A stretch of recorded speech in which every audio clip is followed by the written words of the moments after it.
3 महीनों में 767 farmers committed suicide. असलियत यह है कि किसानों की आमदन तो डबल नहीं हुई, उनका कर्जा जरूर डबल हो गया।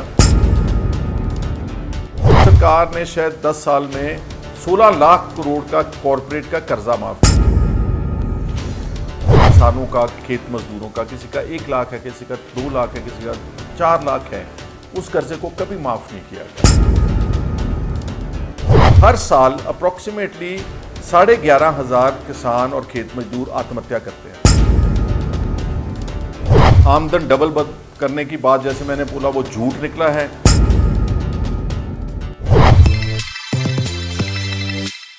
D5 ਚੈਨਲ ਪੰਜਾਬੀ ਦੇਖ ਰਹੇ ਹੋ ਤੇ ਮੈਂ ਬਲਵਿੰਦਰ ਸਿੰਘ ਗੱਲ ਕਰਾਂਗੇ ਸੁਖਪਾਲ ਸਿੰਘ ਖਹਿਰਾ ਨੂੰ ਲੈ ਕੇ। ਹੁਣ ਸੁਖਪਾਲ ਸਿੰਘ ਖਹਿਰਾ ਵੱਲੋਂ ਕਿਸਾਨਾਂ ਦੇ ਮੁੱਦੇ ਤੇ ਗੱਲਬਾਤ ਕੀਤੀ ਗਈ ਹੈ। ਸੁਖਪਾਲ ਸਿੰਘ ਖਹਿਰਾ ਦਾ ਕਹਿਣਾ ਹੈ ਜੋ ਕਿਸਾਨ ਖੁਦਕੁਸ਼ੀ ਕਰ ਰਹੇ ਨੇ ਉਹਨਾਂ ਦੇ ਨਾਲ ਧੋਖਾ ਹੁੰਦਾ, ਉਹਨਾਂ ਦੇ ਨਾਲ ਕਿ ਹਰੇਕ ਕਿਸਾਨ ਦੇ ਨਾਲ ਕੇਂਦਰ ਸਰਕਾਰ ਵੱਲੋਂ ਧੋਖਾ ਕੀਤਾ ਗਿਆ ਕਿਉਂਕਿ ਕਿਸਾਨਾਂ ਦੀਆਂ ਮੰਗਾਂ ਨਹੀਂ ਮੰਨੀਆਂ ਗਈਆਂ ਤੇ ਉਹਨਾਂ ਨੇ ਹੋਰ ਵੀ ਕਈ ਸਵਾਲ ਖੜੇ ਕੀਤੇ ਗਏ ਨੇ ਕੇਂਦਰ ਸਰਕਾਰ ਦੇ ਉੱਤੇ। ਆਓ ਤੁਹਾਨੂੰ ਵੀ ਸੁਣਾਉਂਦੇ ਆ। दोस्तों, मैं सुखपाल सिंह खैरा MLA हूं पंजाब से और ऑल इंडिया किसान कांग्रेस का राष्ट्रीय अध्यक्ष हूं। आज मैं आपसे चर्चा करना चाहता हूं जो मास सुसाइड्स हो रही हैं सारे देश में किसानों और खेत मजदूरों की।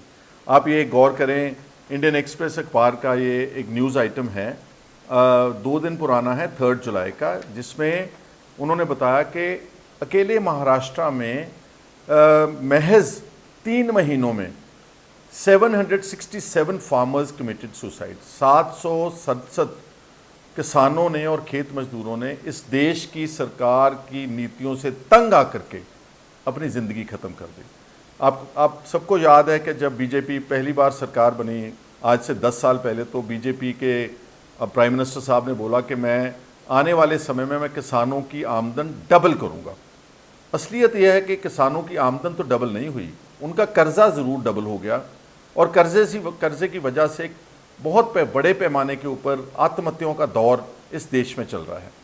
और ये आप सबको मालूम है कि जो बीजेपी की करंट गवर्नमेंट है ये कॉरपोरेट्स की सरकार मानी जाती है और इस विषय के ऊपर राहुल गांधी जी ने बहुत खुलकर किसानों की आत्महत्या को लेकर के और पार्लियामेंट में उन्होंने MSP को लेकर के और किसानों के सारे मुद्दों को बहुत ज़ोरदार ढंग से उठाया और उन्होंने बताया कि किस तरह से ये सरकार केवल कॉरपोरेट, जिनका नाम रोज़ अक्सर सुनते हैं, अडानी और अंबानी, ये सरकार चला रहे हैं।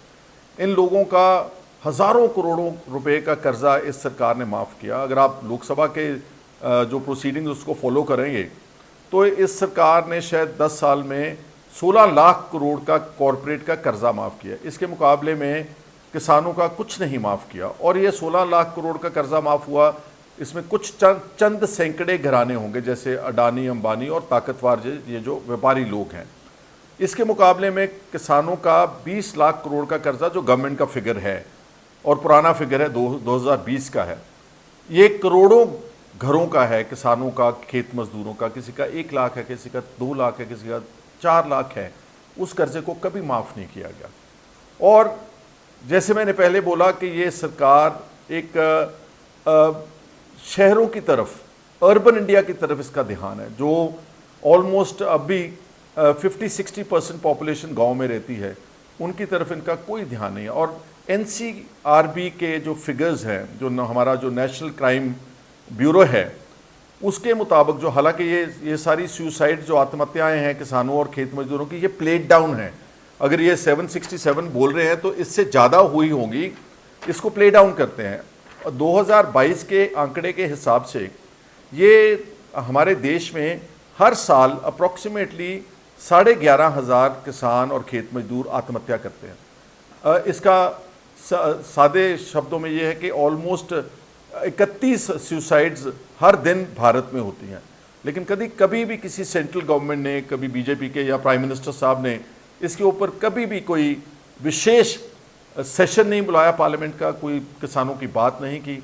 अब आप देख रहे हैं कि DAP का, खाद का, जो फर्टिलाइज़र का बहुत बड़ी शॉर्टेज है। एक तरफ तो बीजेपी और प्राइम मिनिस्टर साहब बोलते हैं कि हम चाइना से कुछ नहीं लेंगे, उनका टिकटॉक बंद कर दिया, लेकिन खाद की तो बहुत बड़ी इंपोर्ट चाइना से अब भी आ रही है, बिकॉज चाइना 40% प्रोड्यूसर है जो मेन फर्टिलाइजर्स हैं जैसे DAP है।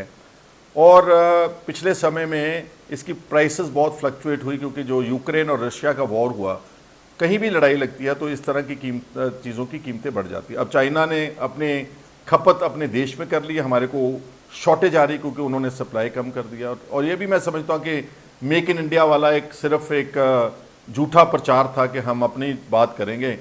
सामान तो सारा अब भी चाइना से ले रहे हो। अकेला टिकटॉक बंद करने से तो चाइना की इकोनॉमी को फ़र्क नहीं पड़ेगा। सो मैं देख रहा हूँ कि ओवरऑल ऑल अराउंड हमारे किसानों को और खेत मजदूरों को और खेती बाड़ी के धंधे को बहुत ज़्यादा इग्नोर किया गया। आमदन डबल करने की बात जैसे मैंने बोला वो झूठ निकला है। हमारे किसानों का पंजाब समेत बहुत सारा कर्जा बढ़ा किसानों का, क्योंकि हमारी फसलों का सही दाम ही नहीं मिल रहा। हमारी जो मिनिमम सपोर्ट प्राइस की किसान यूनियंस का इतना बड़ा स्ट्रगल हुआ, उसको इग्नोर कर दिया, उनसे झूठ बोला गया। उनके किसी भी वायदे को आज 3 साल हो गए उस आंदोलन को ख़त्म किए हुए, उनकी कोई एक डिमांड नहीं मानी। तो हम सबको ये पता होना चाहिए कि ये सरकार केवल पूंजीपतियों की है, अमीर आदमियों की है, कॉरपोरेट लोगों की है। और कांग्रेस की गवर्नमेंट जैसे बनेगी, जो हमारे जो लीडर ऑफ ऑपोजिशन है हमारे राहुल गांधी जी और खड़गे साहब हमारे जो प्रेसिडेंट हैं, उन्होंने प्रॉमिस किया है कि जब कांग्रेस की गवर्नमेंट बनेगी तो हम minimum support price majority of the crops 22-23 फसलों के ऊपर किसानों को देंगे, जिससे देश के किसानों की हालात अच्छे होंगे और खेत मजदूर का ध्यान रखा जाएगा। ये चर्चा करने के लिए मैं आपके साथ जुड़ा था। मैं सबका धन्यवाद करता हूं और अंत में एक बार यही फरियाद करूंगा कि आप ज़्यादा से ज़्यादा इस जो पूंजीपतियों की सरकार है बीजेपी की, इसका विरोध करें और हमारी पार्टी कांग्रेस के साथ जुड़ करके किसानों और खेत मजदूरों का जो भविष्य है उसको अच्छा बनाने की कोशिश करें। आप सबका मेरे साथ जुड़ने के लिए धन्यवाद। Thank you. सुखपाल सिंह खैरा। ਸੁਖਪਾਲ ਸਿੰਘ ਖਹਿਰਾ ਵੱਲੋਂ ਗਾਰੰਟੀ ਦੇ ਦਿੱਤੀ ਗਈ ਹੈ, ਕਹਿੰਦੇ ਭਾਜਪਾ ਦਾ ਵਿਰੋਧ ਕਰੋ, ਜੇਕਰ ਕੇਂਦਰ ਦੇ ਵਿੱਚ ਕਾਂਗਰਸ ਸਰਕਾਰ ਆਂਦੀ ਹੈ ਤਾਂ ਕਿਸਾਨਾਂ ਦੀਆਂ ਮੰਗਾਂ ਮੰਨਾਂਗੇ ਤੇ ਅਸੀਂ ਉਹਨਾਂ ਨੂੰ ਐਮਐਸਪੀ ਜ਼ਰੂਰ ਦੇਵਾਂਗੇ। निडर हाँ निरपक्ष रहांगे, आजाद हाँ सच कहांगे। ਗੱਲ ਕਰਾਂਗੇ ਸਿਆਸੀ ਹਵਾ ਦੀ, ਹੁਕਮਰਾਨਾਂ ਨੂੰ ਹੋਣਗੇ ਸਿੱਧੇ ਸਵਾਲ। ਸਭ ਤੋਂ ਪਹਿਲਾਂ ਪਹੁੰਚਾਵਾਂਗੇ ਤੁਹਾਡੇ ਤੱਕ ਸਿਰਫ ਸੱਚੀ ਖਬਰ। हर मसले ते रहेगी तिखी नज़र, दसांगे कौन कर रहा है किहदे ते ਜ਼ਬਰ। ਵਿਦੇਸ਼ਾਂ ਦੇ ਵਿੱਚ ਬੈਠੇ ਪੰਜਾਬੀਆਂ ਦੇ ਹੱਕ ਦੀ ਕਰਾਂਗੇ ਗੱਲ। ਕੈਨੇਡਾ ਅਮਰੀਕਾ ਦੀ ਹਰ ਸਿਆਸੀ ਖਬਰ ਲੈ ਕੇ ਆਵਾਂਗੇ ਤੁਹਾਡੇ ਵੱਲ। ਉਭਰਾਂਗੇ ਪੰਜਾਬ ਦੀ ਆਵਾਜ਼ ਬਣ ਕੇ, ਹਰ ਮੁੱਦੇ ਤੇ ਹੋਣਗੇ ਰੋਜ਼ ਚਰਚੇ।